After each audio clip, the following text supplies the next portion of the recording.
That was one of the draws of that program, is having that community afterwards. You're like, you knew that you were gonna have some running buddies after that, so That which is support nice. system, I think, is It's crucial. crucial.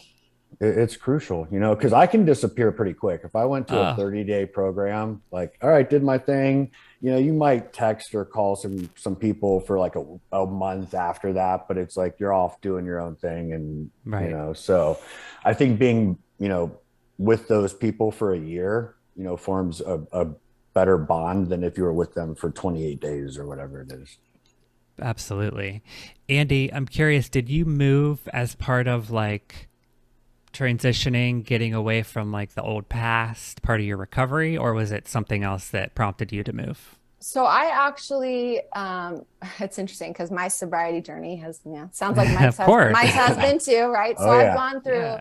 I've gone through periods of time, right, where I tried to get my shit together, and then I felt good, and then I tried to moderate, and then I get right back basically to where I was, right? Yeah. Yeah. So when I mean, in so to speak, yes, but it was years before I actually, it was probably 5 to 6 years before I even got sober this last time. So what happened though was, yeah, it was mostly like I could see that my life, where I was living in North Carolina at the time, I could see that my life there, what was before me was all that it could be, right? I was a server, I was a bartender, I was hanging around the same people.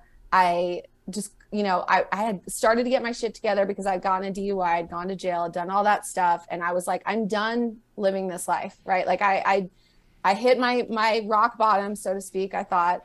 And I was like, I just couldn't see a path forward in a positive way as long as I was living there, because I would still be around the same people and all the same bars and all the same things that got me to that problem in the first place.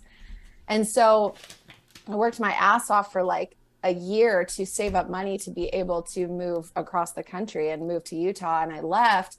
And that kind of was the catalyst, I would say, to obviously where I am now. But it was still many years of me moderating and moderating and moderating, and just like that white knuckling. And I never got back to where I was prior with how bad it was with my DUI and the drugs and all of that. But I definitely still drank and drive, and I still did stupid shit. I still, didn't treat people well, because then I lived in Vegas for a period of time. So that kind of like, Oof.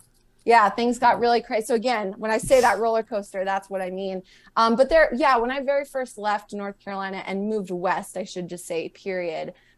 It definitely set me on a better trajectory, but it was still a few years before I really was like, enough is enough. Like I just can't, I'm not capable. Got I'm it. literally incapable Yeah. of moderation. So Nate, did you do all your using drinking in Columbus?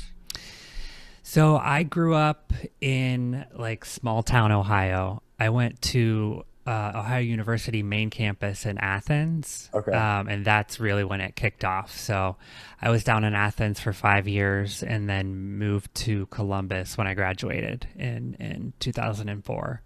So that's a good question for him to ask, because that makes me wonder, you still kind of living though in the same area, general area, maybe Yeah, not directly in the same place as at the time of that person that you were. Does that ever feel, do you ever drive by places and feel certain things, or run into someone that maybe you haven't seen in a while or anything like that? Do you ever feel those kind of weird feelings it's a being great in that same question. area? Yeah, Yeah. I would say I was definitely a isolation drinker and drink by myself. So it's not like I had a happy hour spot that I was at every night, or a bar that I was blacking out on the weekends, or like any place that I was a regular at. I was going to Giant Eagle and buying cases of Magnum bottles of Chardonnay and just fucking crushing them at home by myself. So uh, to answer your question, there is one grocery store, Mm. yes, that I feel that way, because I would literally be waiting at 5:59 a.m. Mhm, for them to mhm, open the doors mhm. to go to the liquor store inside. Um, but thankfully, there aren't really many like physical triggers like in my environment. That's good. Yeah, That's great. That's the thing with like a geographical too. Like I was in Ohio, and then I came out to California, and then back to Ohio, then down to Florida, and you start running out of spaces or places Right. where there's no triggers. It's So like, true. man, I'm running Yeah. out of places to go. So true. So I wonder if that's like a symptom of addicts or recovering addicts, because now I'm thinking about, I'm like, I have lived all over the Oh, damn of place, and course like it I'm just is. wondering if I just have spent my life running away and trying out different places, and like trying something on, and then, oh, my problems are still here, and I Yeah. still, this is still my issue. But yeah, that's interesting that you say that. My sponsor always says we take ourselves with us. Right. Oh yeah, So 100%. Yeah. you pack Yeah. that bag up and you're inside of And it. So yeah, totally. Andy, you brought up something good that I wanted to touch on as well because it's kind of new for you. Mm-hmm. Probably be helpful to discuss, and Mm-hmm. I'm sure listeners can relate. But introducing the service industry or Mm-hmm. bartending back into your routine Mm-hmm. and how that may affect. You mentioned that night having a dream. So tell us about that decision and how it's been so Mm-hmm. far. Yeah. So I mean, again, part of my evolution of getting sober this time, I'm now 5 years sober, was, yeah, like leaving all the things right behind. And I was got in the service industry when I was 18, got sober when I was 30. So 12 years of bartending and serving. And I literally never thought I would go back. Like I just thought that part of my life was done with, Same. That's like like it where I was am just, now, thinking yeah, that. yeah. Like it's just, I've got my full-time job. I got 2 kids, especially once I had kids. I'm like, I would never, I mean, how? Like, how would Yeah. I ever?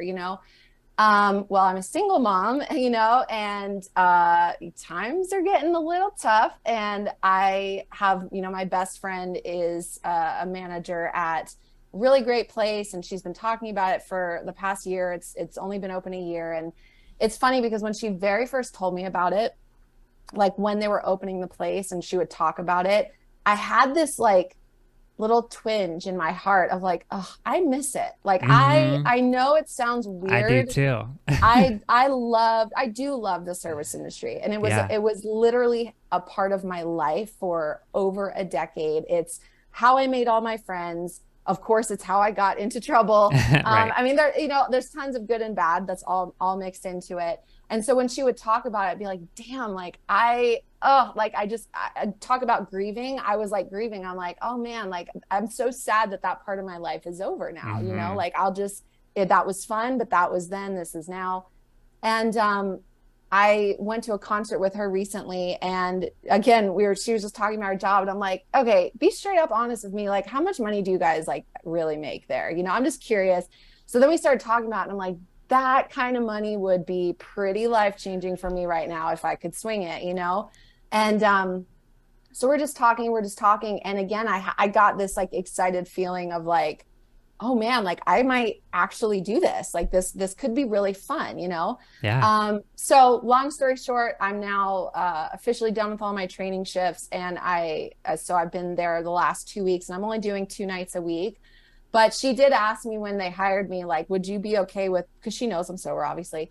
And she's like, would you be okay with bartending? Like, you have a lot of bar experience, and that's one of the things that we would really need. And I was like, I don't see why not. Like, I don't, because like I'm so resolute in my, like I'm so firm and strong in my sobriety. I don't feel like being around alcohol doesn't make me want to drink it, if Yeah. that makes sense. Like I Yeah. felt good about it.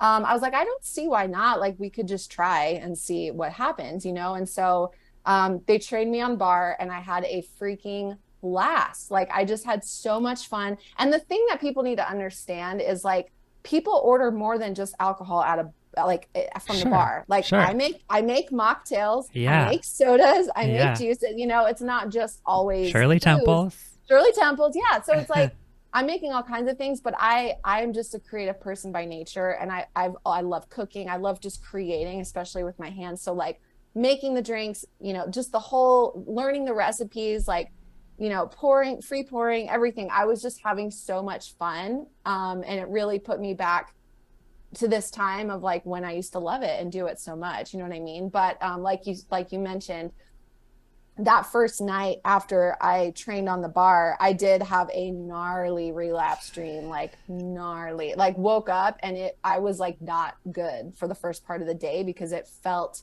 so real. Like in my dream, I had gotten another DUI. I was in a treatment center. Like I had completely just destroyed like it went from I'm 5 years sober going to sleep after having bartended to like my life was over in this dream. Damn. Like can't see my kids, like lost my kids, don't even know when I'll see them again. Like it's even upsetting me just like thinking about it because it felt so real. Those like and visceral dreams so visceral, where you're like literally crying. The feelings are there and legitimate as if, you know, you're experiencing these things. It's scary. Well, and in the dream, feeling drunk. Like it was the weirdest thing. Like I remember in the dream that feeling of being out of control, of not knowing how I got home, of who knows what I did, you know what I mean? Anyway, so I woke up and I was like, oh, is this like a really bad idea? Like, is this just, and I had to work again that night and I'm like, I'm going to go in tonight and just like see how it goes. But like felt very not sure. Like, is this the universe talking to me, telling me like, is this a forewarning? Like, is this kind of what my path ended up being? You know what I mean? And so I went in and then they had me running the bar that night. So I wasn't training on the bar. I was just doing it on my own. And again, I just had so much fun.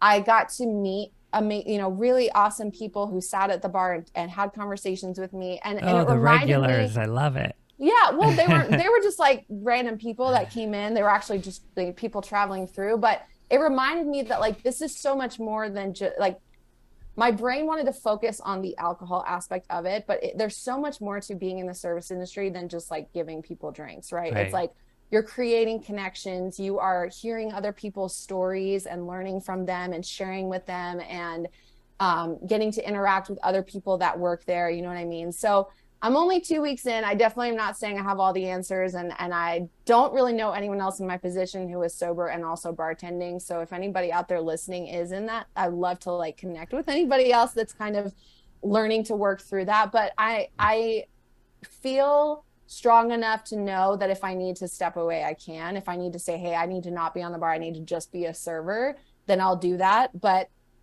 honestly, I'm just having a lot of fun. Like I'm having so much fun just creating and like being in that environment, being out of my house. I also tend to isolate. So for me being a single mom, the nights I don't have my kids, it's nice to like go out and do something. But at the same time, I get to make money. So it's like, I'm having fun. I get to make money and then I get to go home. I'm still sober. And so that's kind of where I'm at with it right now. So I'm just going to see what happens and not be afraid to say, no, I can't do this if it's actually going to be like detrimental to my recovery. But Mike was making some faces, so I'm curious his opinion on everything I just said, like what his thoughts are. I'm getting like a Cheers vibe from this whole thing. I think it's cool. I mean, I knew a couple guys that bartended in sobriety, and from what it sounds like, the place, you know, is very important. Like you wouldn't just go to any bar to do this. No, like it's a restaurant. I should specify too. It's a restaurant bar. It's like casual, kind of more like fine dining. So it's not like I'm just slinging drinks. It's like the craft made cocktails and everything like that. Yeah. I support it. I think it's cool. I mean, listen, you've done the work and you can go where other free men can go, or whatever the saying is. I mean, I like it. Thanks. And I think you made a great point. It's more about like the socializing and creating that experience for the guest, and that human connection is important. And servers and bartenders, if they do it well, that's like, the key to great service. Right. And I love that. Like, I love making people, it's again, for me, it's like, I just love making people happy. Like I love seeing people happy. So it's just a different way that I get to do that when I am making someone a beverage who just is like, this is so good. Like, thank you so much. Like, I'm having such a great time. It's like, that is like, it just makes me happy. You know what I mean? And it's not like, I'm not really, I'm not pouring shots. It's not like people are getting crazy, It's like they're having their one drink or their one glass of wine. And it's like, and then they're having a great rest of their night. And it's like, you know, that's not my reality. I can't do that, but I'm so happy that you can. So I'll just be the one to serve it to you. Right. You know what I mean? Well, I think while we see this a lot, I mean, that is not the reality for a lot of people. It's for us, or I mean, I speak for myself, like being in this community and the horror stories and you know, the ruined lives, we see a small part of it, you know. And like my girlfriend drinks, you know, and we'll go out and she'll have like a mimosa or two and leave half of it when we're gonna leave, and I'm just like, what? Oh, I know. I would What be are you cringing. Cringe. But she'll like come home and study afterward. Oh I'm just my like, gosh. I don't get it. I would No. be done for the day. But Like, Yeah. she is see the you customer tomorrow. you're talking about. Like, you know, she enjoys a good drink or two, and Mhm. like, but she doesn't get what I did. She's like, I Yeah. just don't understand it at all. Yeah, I don't yeah. understand Right. how her, you know, in that way. So Mike, what are some tips or some motivations that we can offer the listener today as they are creating this new life for themselves and, you know, going out into a different world now, in a sober world? How do we make friends? How do we find our new routine and sort of start this new life for ourselves?